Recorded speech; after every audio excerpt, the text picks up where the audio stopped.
Very early on in lockdown, we realised that something quite dramatic was happening amongst our users. So we'd seen like a massive fall in gonorrhea, and people had dramatically changed their sexual behaviour.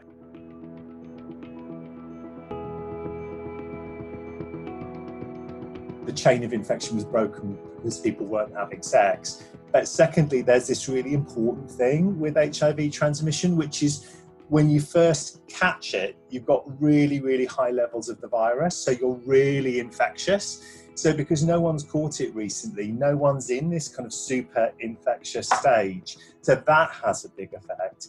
And then lastly, there's like a time gap between catching it and the test going positive.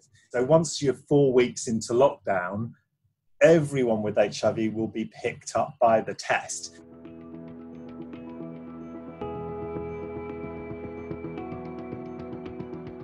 Order a home test and let's just kind of deal that fatal blow to HIV.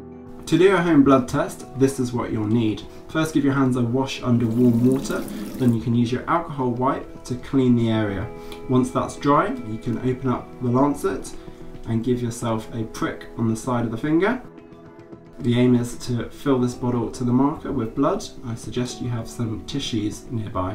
What I think is achievable if we do this is that an HIV diagnosis is an incredibly rare thing, that we have like a handful every year.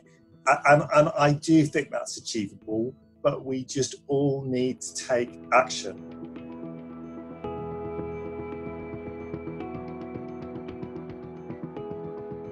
And to those who have not been tested, maybe because of out of fear, I say to you, it is better to live in knowledge than to die in fear.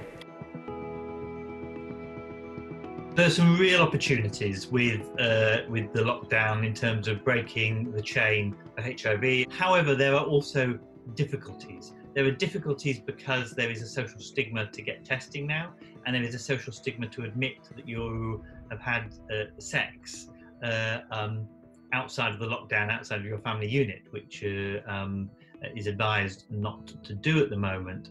And my local clinic, for example, when I speak to them, tells me that everyone seems to miraculously have only had sexual intercourse the day before lockdown started. Now, 2 months later, that seems less and less actually possible, and it means that it's difficult for them to then trace if there is a sexually transmitted infection found. And what we will see is when lockdown comes forward and we get a return to standard testing levels, we'll be able to see what the effect of that has really been. I hope that the Dean Street figures point us in the right kind of direction.